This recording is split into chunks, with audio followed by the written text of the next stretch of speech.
If you're a Swift developer and you're using augmented coding outside of Xcode, then those agents need to fire off terminal commands to do building and testing. Then those commands just spew out tons of information. Even if you pipe them through xCodebuild, it's still a lot of information that eats up the context window and will cause the AI to lose its mind. So, in this live coding session, let's fix that. All right, we're back. We're going to pretend that last week never happened. Oh, you are? I didn't realize that. Just today, it's like starting today, I assume. Shoot. Normally I'm on top of that because the time change. Because, work usually involves that. But now my work currently doesn't. So thanks for letting me know. That means it's a little earlier? No, it's a little later. Well, time is always hard. Well, good to have you, and thanks for letting me know. Right, a little earlier. Because the clock is later, that means you are, yeah. Time is weird. Anyway, welcome, folks. We will start this stream off. My name is John Reed. I am what am I? I don't know. I'm a geek. I'm a geek who loves geekery, loves the coding, specifically an iOS developer and a technical coach. I've helped various teams in various companies. Then last time, well, we'll get to last time. Previous time, yes, I'm repeating this Mudshark because I'm pretending last time didn't happen. Folks, last stream was so bad, I just deleted it. It wasn't entirely without benefit, but not for viewers. So last time, we used more AI again and discovered that it can overthink new types. It can make more stuff than you really need because it's trying to do things the way it's seen it done everywhere, which is not how a TDDer does things. You TDD enough, only enough. I also discovered that unless you really rein it in, it really wants to write unit tests, meaning if you have a class A, then there are going to be A tests, no matter what, which is not how TDD works. There's a reason Kent Beck just says we need tests and doesn't say what exactly. And even though I use the term unit tests, my book says iOS unit testing by example, because that's what everyone calls it. You got to go to where people are. There are misconceptions about unit tests, and one of them is that you need them on every bit of code. We discovered that we really want to try to limit things to one change at a time when reviewing. That's like working with it's not like working with a pair, but that's what you do in real life when you're actually collaborating in code. And AI, because it's large language model underneath for our coding stuff now. Used to be that's all we had, but now we are using agents. But underneath, there's still a large language model. So it's really good at language, which makes it really good at suggesting, what should I name this? Now, last time, I shared this great talk, and I said I was going to share it. I forgot to put it in the Discord. This talk by Llewellyn Falco, who has been on the leading edge of like, how do you actually code with AI? Like really code. But let it do as much as it can. Llewellyn has been at the bleeding edge of this. And it's significant, I think, that the best AI coders I know are the extreme programmers. Extreme programming is back, folks. Guess what you need in order to do augmented coding well? And in his talk, one of the things he did, well, was he talked about context windows. And specifically that if you do a build, you will quickly chew up your context window.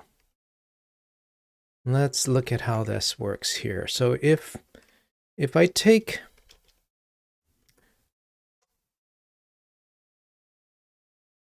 let's just take off xcodebuild for a second.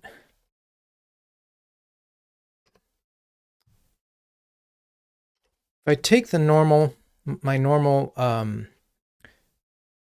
build and test script, which has a call to xcode build test, and let it do its thing,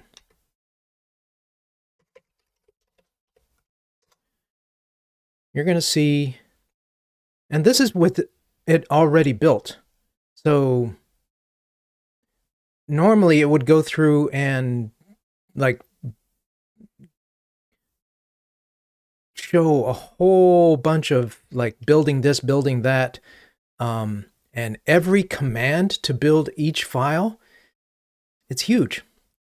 And this will blow all this stuff. Hey, welcome, first time chatter, JJ Best 9.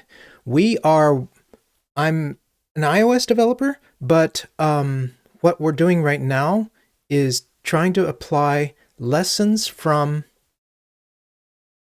this talk on augmented coding. And so I'm using Swift, which normally means using Xcode, but I'm going to use Windsurf. And so if we just say like build this stuff, it's gonna chew up all this stuff in the context window. And one thing that Llewellyn shared is that every time you issue a new prompt, to us, we pretend that it's a conversation with memory. In fact, what it's doing is sending the entire, there is no state. So it's sending the entire conversation back again. That means, right? So every time you build, every time you run tests,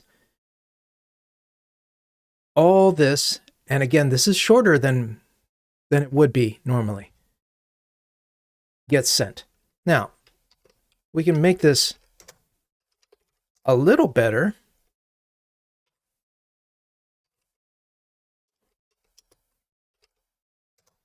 by piping it into xcodebuild, which I like because it's more human readable. What's that look like?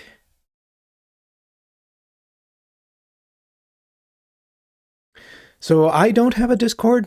The Discord that I'm involved with, I can't even remember the name, but it's iOS specific, or Swift specific. I'm sure you would be welcome, of course. But maybe the keeper of the Discord will be joining later. So this is better. Again, it doesn't have all the build information because I've warmed up the build. It's still a lot of stuff when all we really care about is, did it succeed? And if it didn't succeed, what's the error? So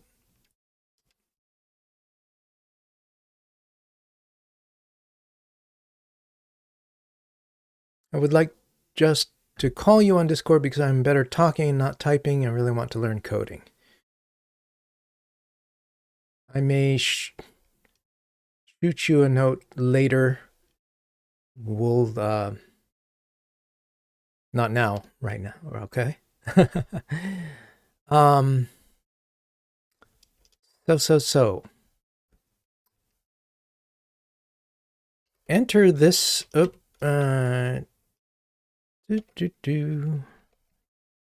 So, this tool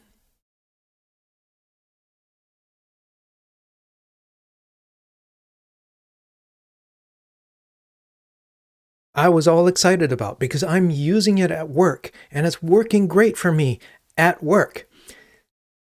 I ran into problems just trying to install it last week because I think part of it was that there was probably an issue with GitHub. Maybe they were upgrading a bunch of servers or something, and so it was really degraded. Even when I got off the stream and tried to do it, it was still slow. And then later in the day, it was okay. But part of the problem was that doing a brew install on this, well, one problem was that the instructions were wrong down here. Hey, they're fixed. Excuse me. They're fixed now, thanks to our struggle last week and Eric pointing out it's okay on the GitHub page, and so I let the maintainer know. But another problem is that when you try to install it, the maintainer added SwiftLint as a dependency, but it's not actually using SwiftLint, and SwiftLint is rather large. That just blew the entire stream last week, and using an LLM is like talking to a person with no short-term memory. Yeah. It's like, let's say it again. Let's say the whole thing again. So, trying to install it meant, especially with GitHub degraded at that time, it just didn't finish. So, I opened a pull request, which has been merged to get it out of there, so that's better. However, it's still not ready for prime time for this project. And the reason is, let's, first I want you to observe how many tests there are. It's kind of hard to see because because we have two testing systems, xctest and SwiftTest. And these are the xctest tests, and these are the SwiftTest tests. So we've got 39 up here with 3 skipped, and down here we have, well, it doesn't give a total, which is kind of annoying. At least that's probably an xcbeautify problem. Hey, let's see it without xcbeautify. Like just raw straight. Again, not having the loads of build information.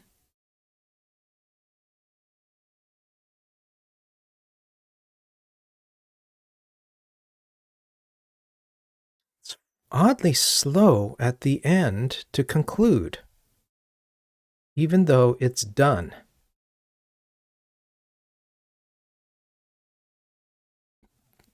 So here's xctest, 39 tests, 3 skipped. Here's Swift testing. Does it give a total? It does. So xcbeautify is out of date. It doesn't fully support, or it needs to, would do best to add this. 12 tests. So that's what, 39 12, you do the math. 50? 1 tests? Here's the problem. Now let's add per the instructions. Let's go to the instructions.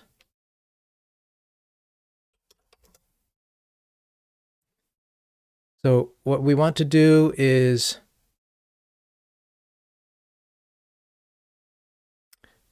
take that.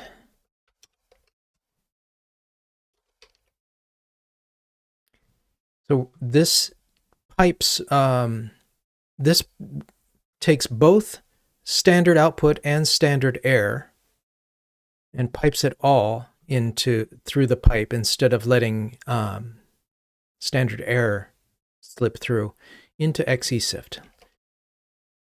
And let's see how it goes.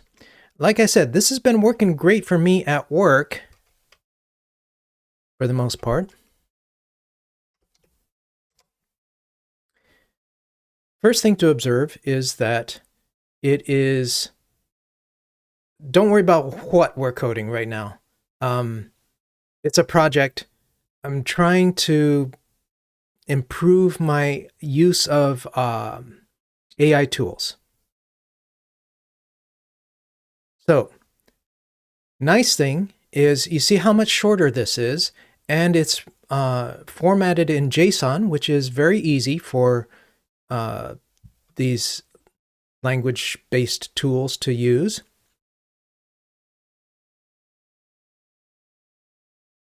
And it says it's got 4 passing tests. I don't trust it. I don't really trust it to report a failing test. What I discovered, a few things about this. One is that it is not handling skipped tests yet. So that might be something I will pick up and try to work on. So it gets confused about skipped tests, and it doesn't seem to handle Swift tests. At work, it's working fine for me because I'm working in a section of my project that has no skipped tests and has is only using xctest. So, not ready for this project. So what do? Don't worry. Llewellyn Falco has got a great idea. This was also from his talk, that he changed his build and test script to do something different. So I'm not having AI in the test. I'm using AI to code the game. Sometimes. Sometimes I do, sometimes I don't. So I just want it to be part of, right now, just trying to get it so that it builds correctly without spewing out loads and loads of stuff, which will cause it to lose its brain sooner because it can't handle all that information. Here's Llewellyn's trick. Make a temporary file. Take the build, in this case Maven, stuff, and write it into the file. Then search for specific things around whether tests. Well, actually, the if will automatically fail if there are failing tests, right? So if there are no failing tests, it will silently absorb all that information into a temporary file, and then he searches for some stuff to say how many tests passed. Exit code 0, which means no problems. Otherwise, take that information and dump it back out. So most of the time, when tests are passing, which should be most of the time, it's just silent. This is what we will try to implement today.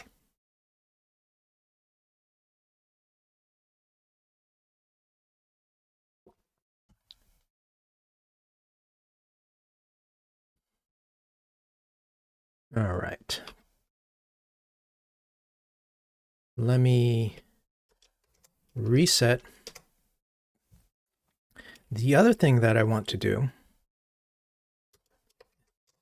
is improve our rule set. These are the rules that I was using when I was on Cursor, and then I brought over a few of them for Windsurf.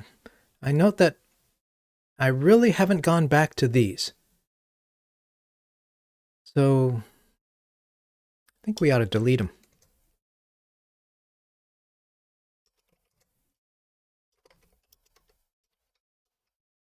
We thank them. We bid them farewell. This should not impact any build stuff, so I don't even feel a need to run tests.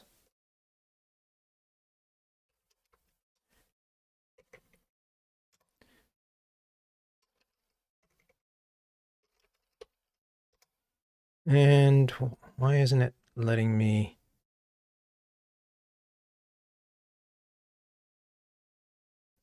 Oh, I need to add that? Fine. I need to stage it. Thanks for helping, JJ.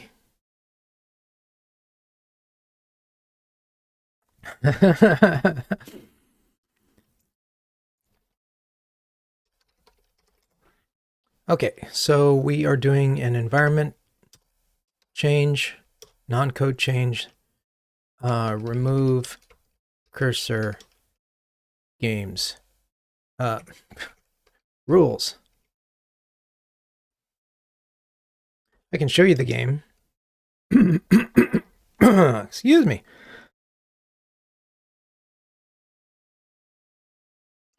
Real quick, this is what the game looks like.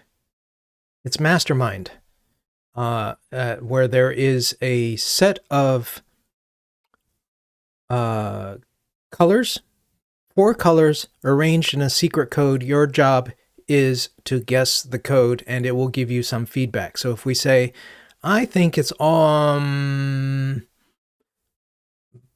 don't know, all blue, which they're not all blue. It's going to be a combination of all of these. One of these then is going to be in the right position there, and it gives us feedback. There's a black peg saying we got one in the right position. Okay, so if I go like, oh, I can't play multiple rounds. That's where we are. We only have 1 round right now.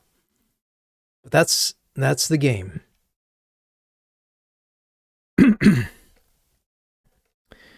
Okay. Back to Windsurf. We have a set of rules. Now there's a new rule that I want to bring in from Llewellyn. I've been using this technique at work. It's been amazing.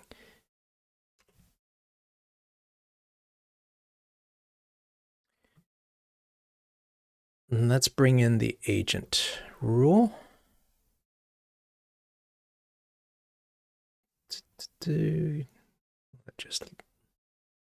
There we go.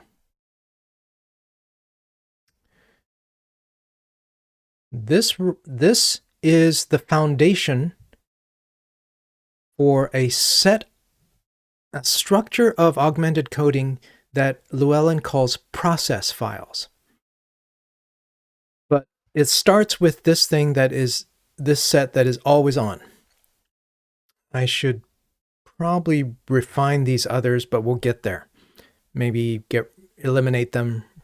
Maybe probably keep the commit one with Arlo's naming rules. always start replies with the starter character plus space, where the default is lucky 4-leaf clover. This may look familiar if you've seen me say, start all your replies with a specific emoji so I know that you haven't lost your mind. Because as soon as that thing goes away, that's your clue. It's losing its mind, or it has already lost it. Some of these instructions I have yet to see work. But let's gloss over most of this.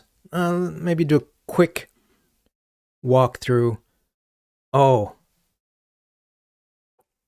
this instruction seems to work. I'm impressed. Augmented Code is just loves putting in comments. And this seems to help. I'm sure Llewellyn took many different tries to say, don't comment codes. Don't add any comments.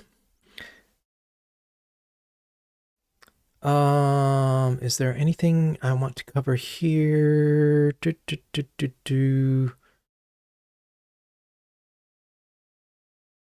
I think that's good enough for now. Let me add this.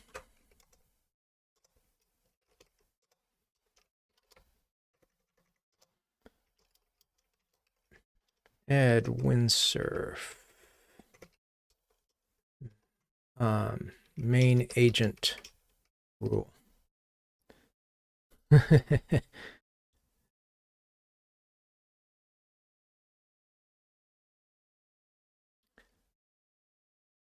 With this rule in place, let's add another one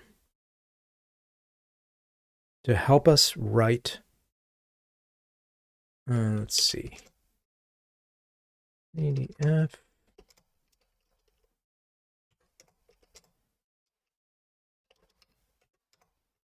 Processes. This is what we want to add. We want to start adding processes, and there's one for scripts. I'll explain what's going on.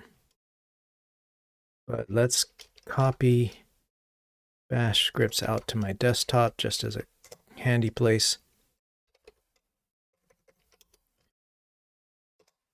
Oops.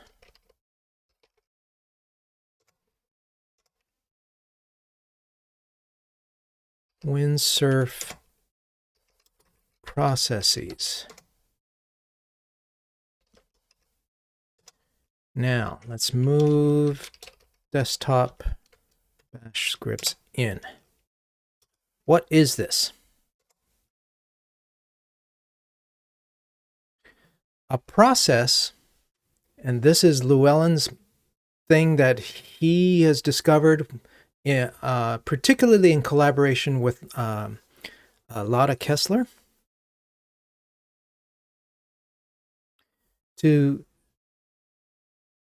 it works particularly well with test-driven development. But you can think of it for now as, what's the rule we're going to use, or what is the set of steps we're going to use for a particular process? The insight is that as coders, we're not doing the same thing over and over. We're switching what we do depending on what we're trying to do. And in this case, some good rules for writing bash scripts.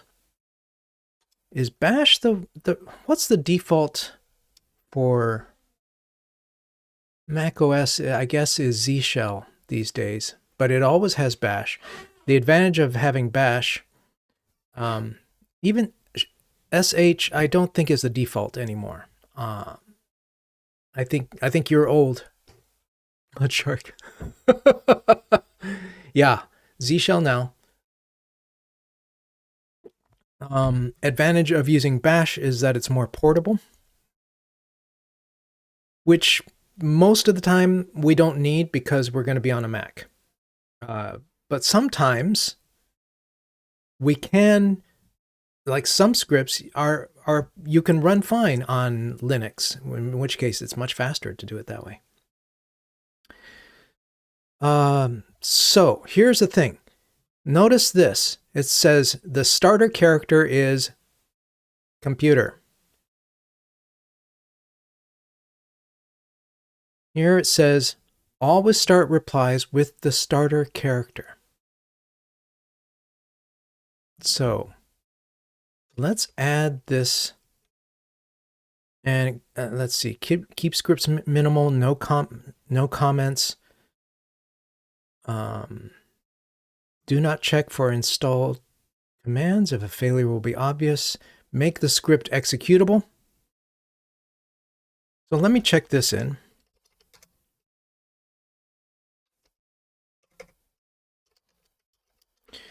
Add process for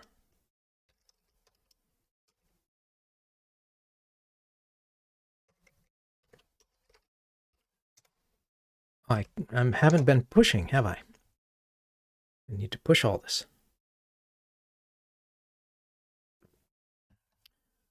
All right. Now,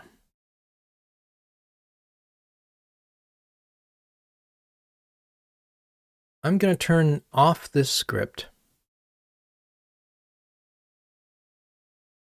these rules.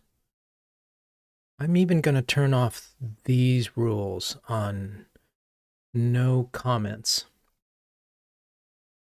This one, commits, I'm going to keep as a model decision. That seems to work well.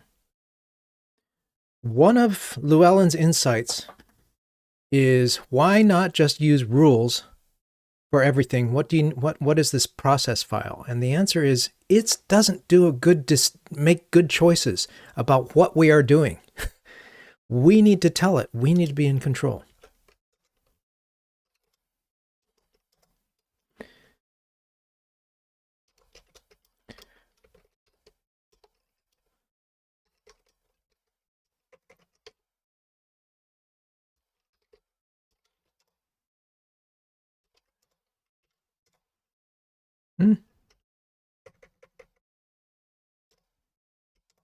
Here we go.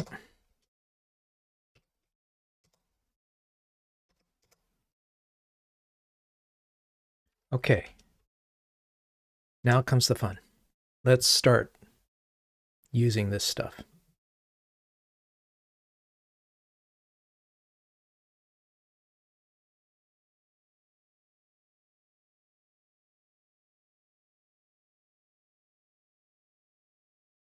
How do I... Hello, I want to start a new there. Sorry, I lost track of where I was. Okay, now let's start by saying follow, and we drag it in. Let's see what it does. First, note that it starts with, it starts with the clover saying, I'm going to read the process document. That tells us it correctly read the agent rules.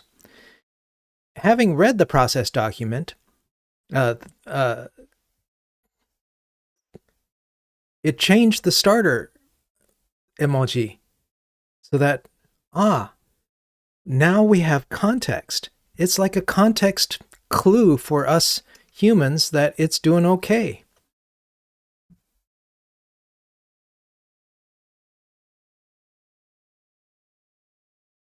All right. With that, let us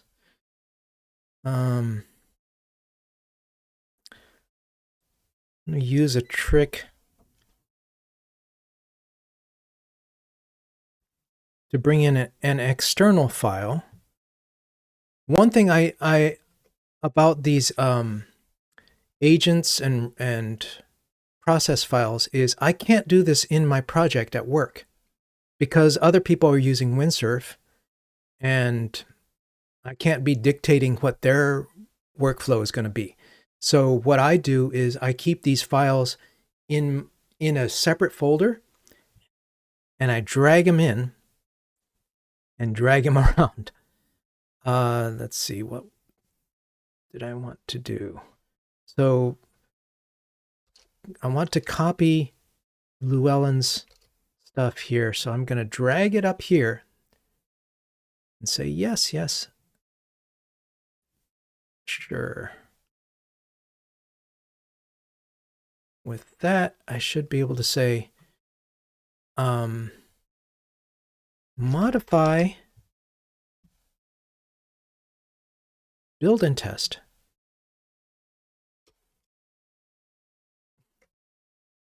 To reduce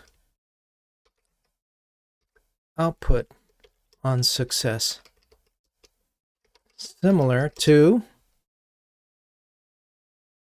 where'd it go?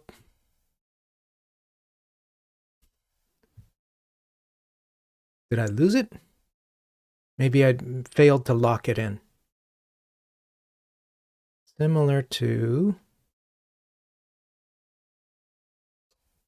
that's the one. Oh, come on. Is it not liking it because it's the same name? Yeah. It's the same name. Hopefully it can figure this out. Let's see what it does.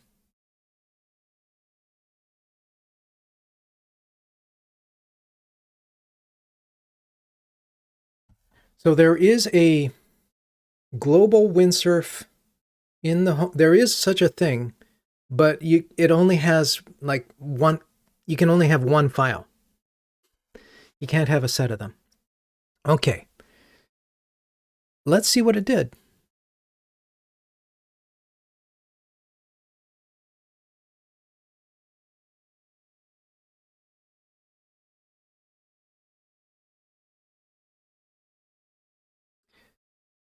This is probably incorrect, but it's not bad to start with. Well, it is kind of bad, but another thing that I noticed Llewellyn does a lot is because he's keeping his changes small, let's just accept it so we can work with it. And get rid of xcsift.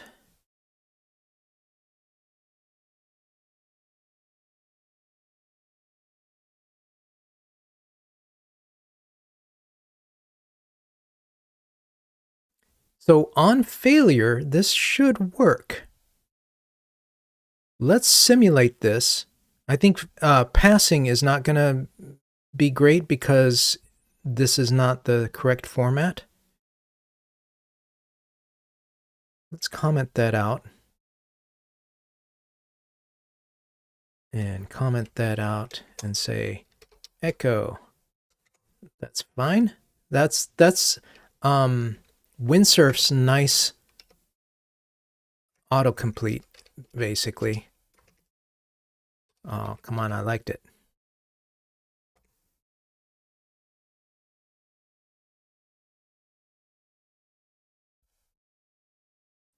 Let's try it.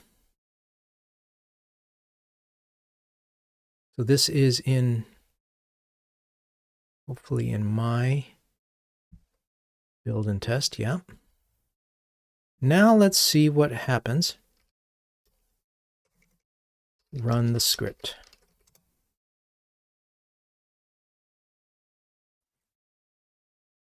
Here we go.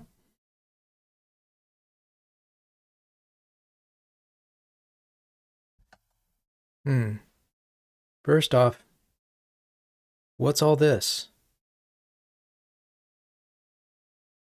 I feel like this stuff shouldn't be in here. Stop. Well, let's let it continue.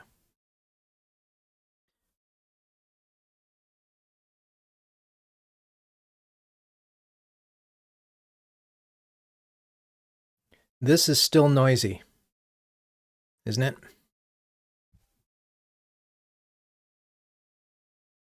I think the redirection of standard error is not working. But we got all tests passed.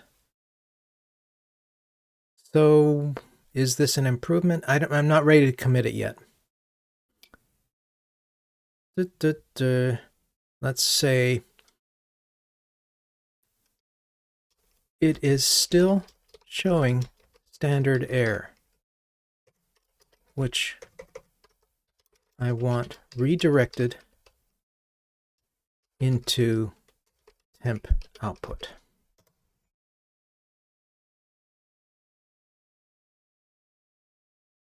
Cool. Okay, this time let's look at this and understand what it's doing. Yeah, this looks more like what Llewellyn had. So it's redirect and a second command to, because it's not a pipe. So let's do this again. Run it.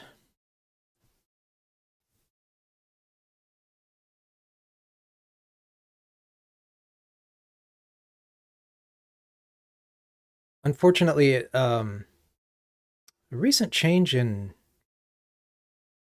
Windsurf that I don't like is that it shows I was like, oh no, what's all this stuff? That's the previous stuff. So it's like it's the same terminal. It's just it has its own terminal process and it's just showing what it has. Hopefully, is that chewing up context? I hope not. But if it is, they'll fix it. Cool. Here's the actual stuff. Build and test. All tests passed.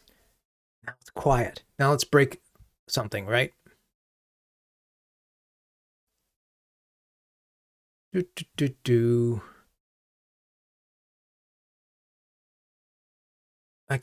We kind of wish that it would tell us how many tests passed, but that might be a little tricky for now.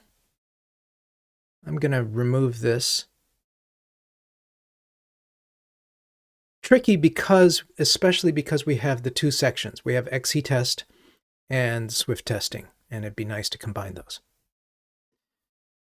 But doing without that for now, let's break something on purpose. Mutation testing. Maybe we can even just fail something. I don't know. Where am I? Let's go into the domain. Tests.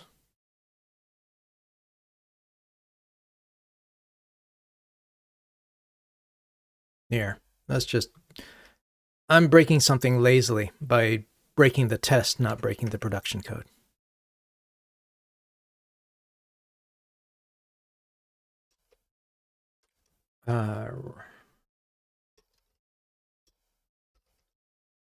I am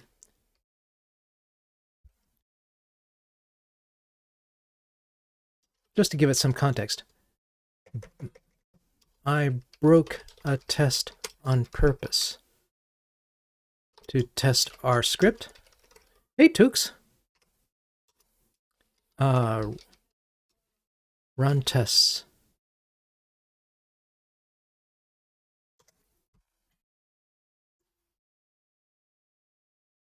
Now let's see.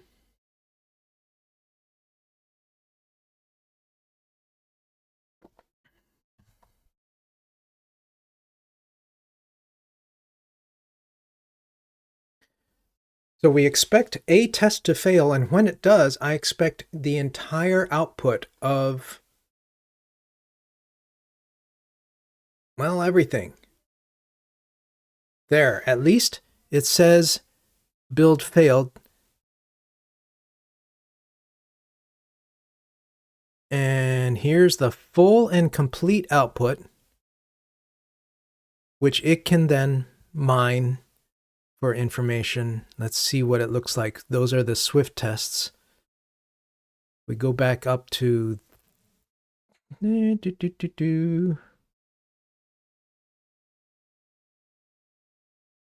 it's not going through xCodebuild.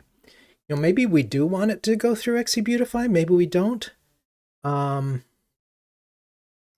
It might be kind of nice to pipe pipe it through xcbeautify so that on failure,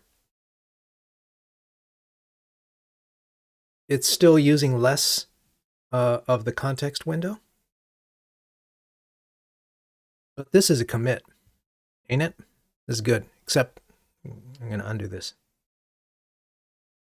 How do I do that?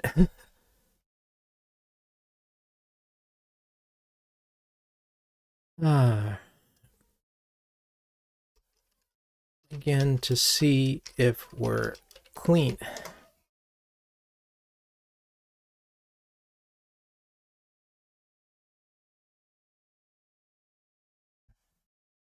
Again, this is disconcerting, but that is the last line of the terminal.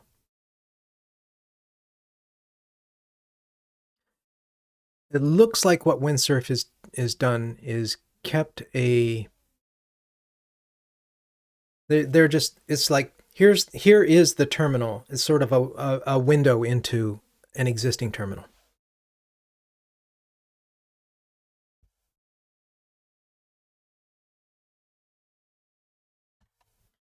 Cool. All right. Then let's commit.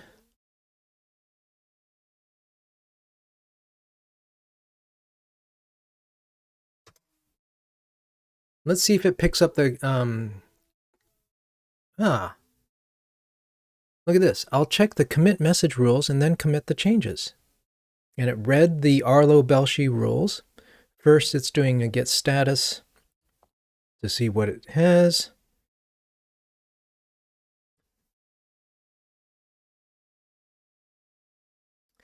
Reduce build script output on success. That's not a bad commit message.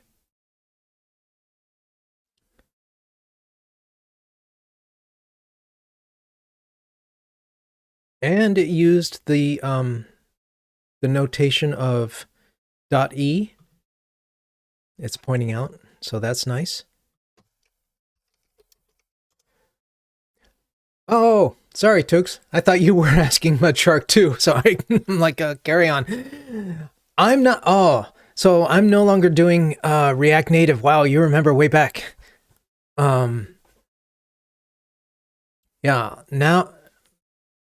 Now I'm in a full-time iOS development job. So I am coding in Swift all day long.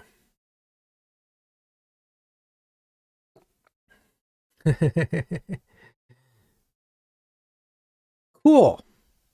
What can we improve? What can make this better? I'm liking that it noted that it was going to read a specific rule about commit messages.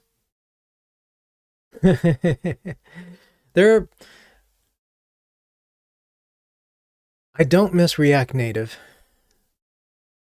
There are some things I do miss about the tooling, right?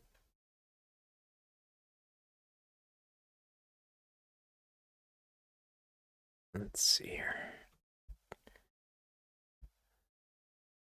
Okay. What can we improve?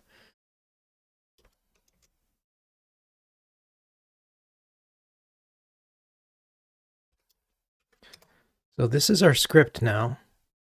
It would be nice if it could, and this is in place of using xesift.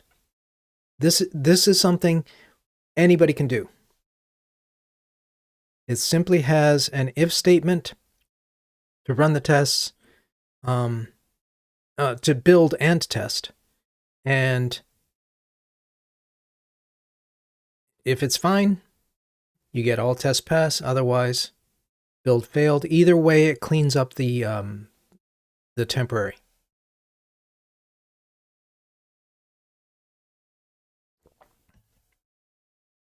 Android a second time? What does that mean?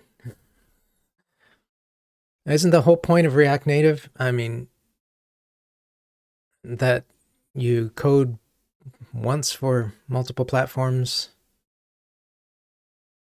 Which I know there are always the finer edges around like stuff that's external to React Native, but yeah, if it's better, that's good. It would be nice if we could get a summary of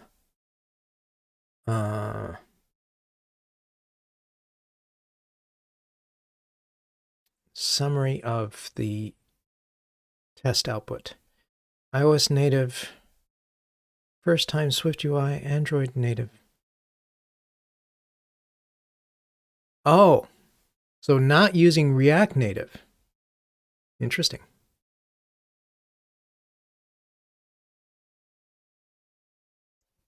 Instead going, that sounds more like, not React, but,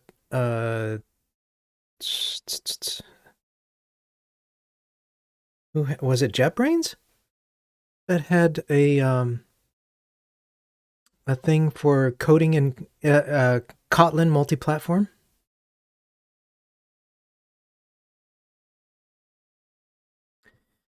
Let's see if we can't clean this up.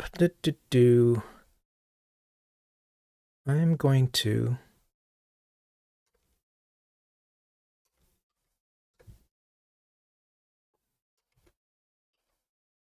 oh well, that's good enough.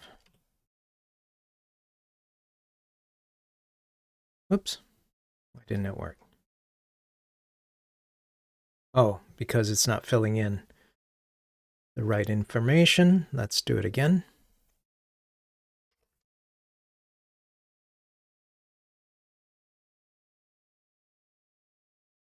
Boop, boop.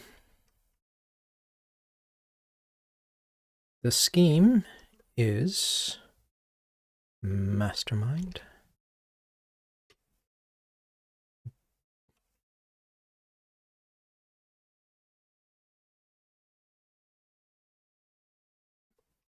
Destination is that.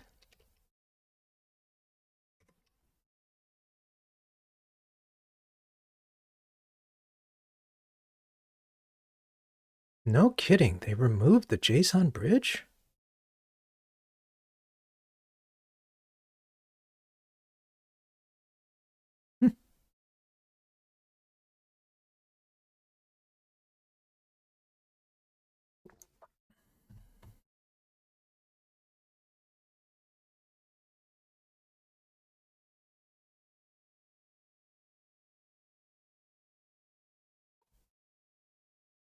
It is funny to me how it runs the Swift tests and then it sits there for a while going, duh. And I'll tell you one thing I've done.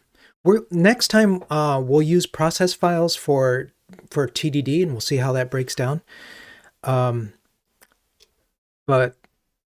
one of the things I try to do is like, if I can run the tests, if it doesn't need to know the output because I'm positive the test will pass, I say I will run the tests because it's faster. Because xcodebuild is a dork. All right, we have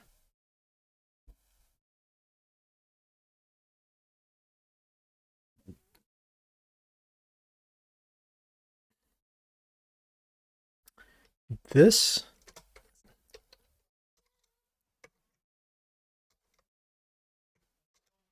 And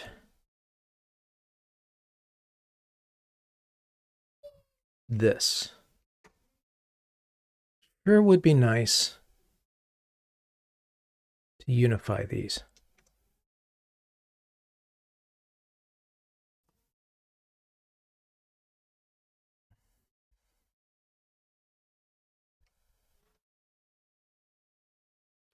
I am at time.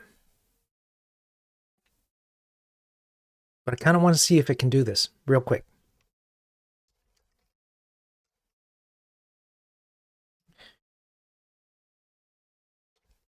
Xcode build test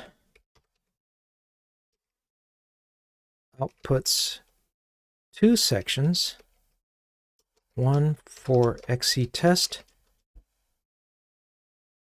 The first for xctest. The second for Swift testing. Here are lines it outputs.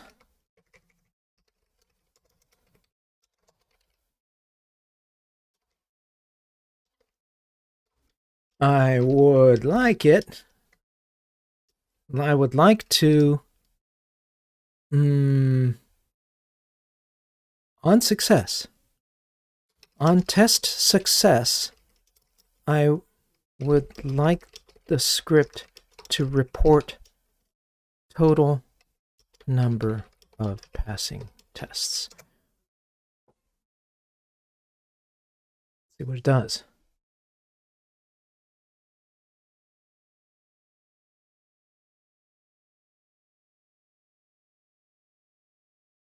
Okay. So it's doing a couple of greps.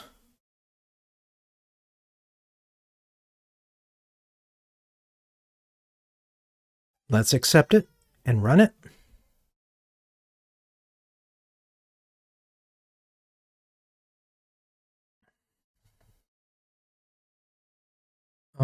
Executed.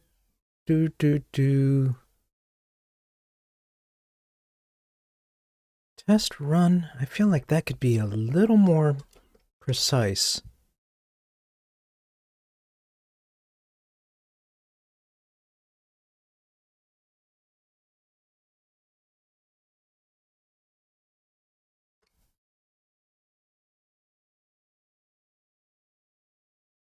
Oh, it did it. Grep is just what you said. Grep is matching multiple files. I need to get it to only match the final one. Cool.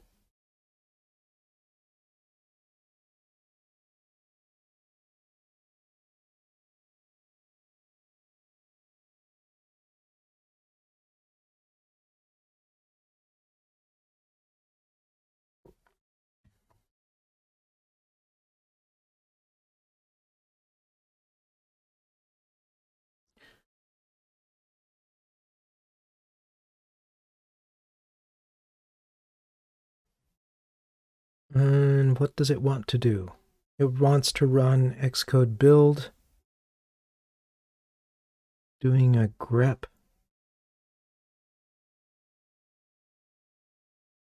I mean, let's let it do its thing.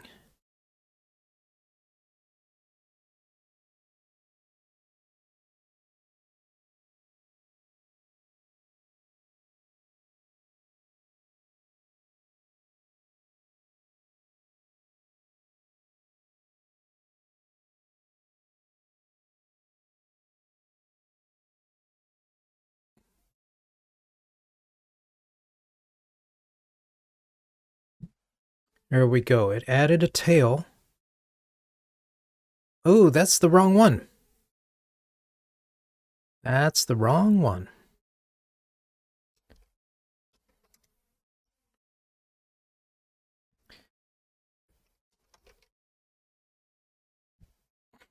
Tail is incorrect because xctest output includes, then it writes out Swift testing output.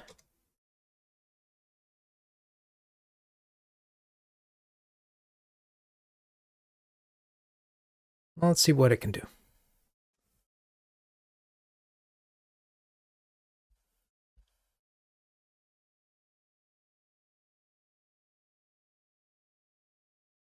What was that? Oh, this is interesting. It's like I didn't know it did this. It's just by hovering over symbols, it's showing information about that. Okay, what's it done?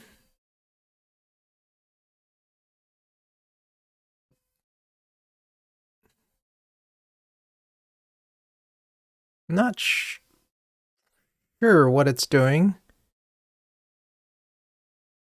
Grep minus A. Well, let's accept it and let's see what it does.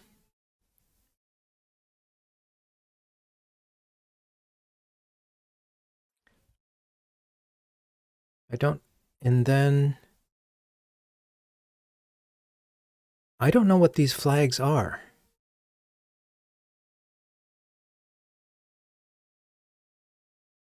Hey, it did it.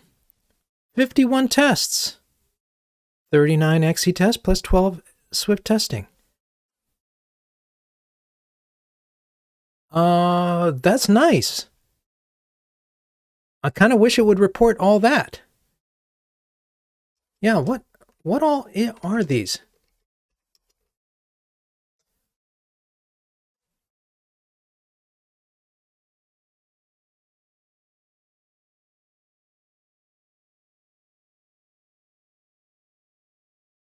Look at this. A is a number of lines of trailing context after each match. Ah, that's perfect. This is good to understand what it does. So it's saying after you see test suite all tests passed, get the next, include the next line. That's great. And then it greps for other stuff. I don't know why. Oh, this is a series of pipes. That's kind of funny. I feel like awk might be able to do a better job of this, but let's commit.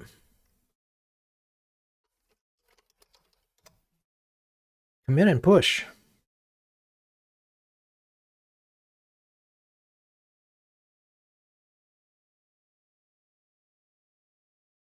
Oop. And I've run out. I am not going to continue. Run out of tokens. I'm not going to buy any more for today.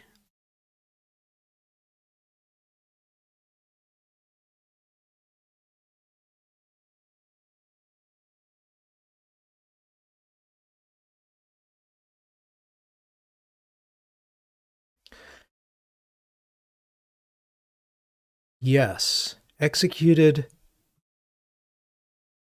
digit one or more.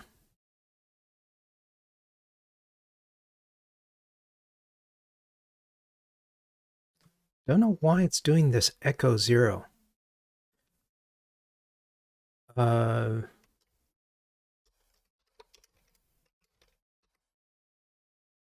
do think that awk could do it better. But we are at time. Let's call it quits. What did we do? What did we learn? What did we experience? Let's summarize and do in our mini retro and wrap it up.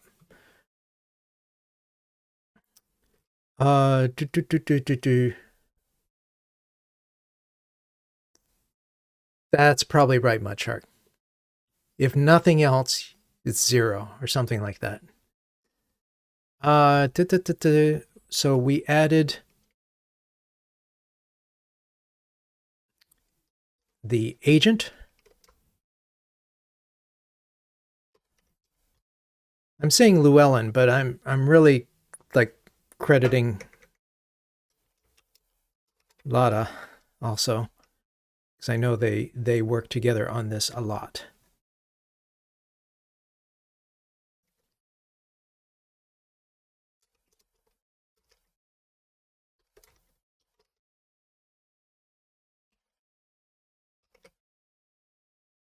So this agent super rule with starter character and then process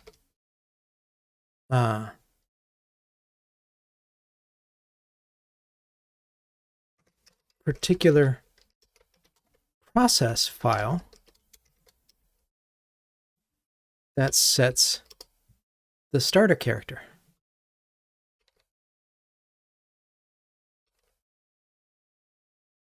I'm loving this workflow.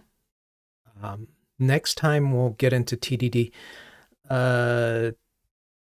Is there, what else?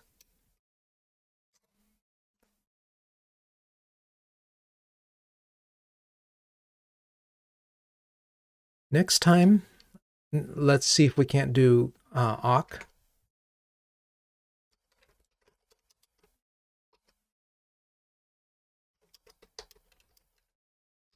I think it will be.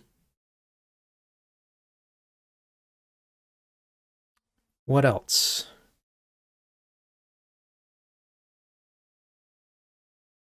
Oh, there was xcsift is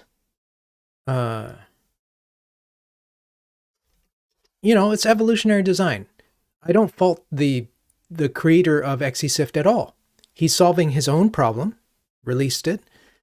Currently does not work with skipped tests or Swift testing. And so, avoid context overrun by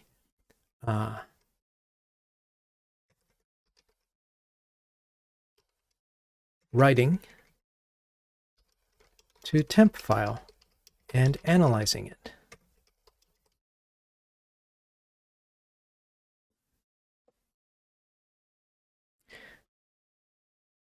I'm sure that cursor has improved. My experience, because all the tools, right? They're all in a chase, a race against each other. My experience when I switched from, or I was using cursor, liked it, and then tried Windsurf, was like, wow, I like this even better. And I think it was at the time the diff review, the change review process, I liked better in Windsurf. Don't know what it's like now in cursor, but that's why I switched. Alrighty, folks. That is a wrap.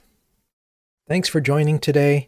The US doesn't switch daylight savings, I think next week. I think Europe and the US hopefully are off only for a single week.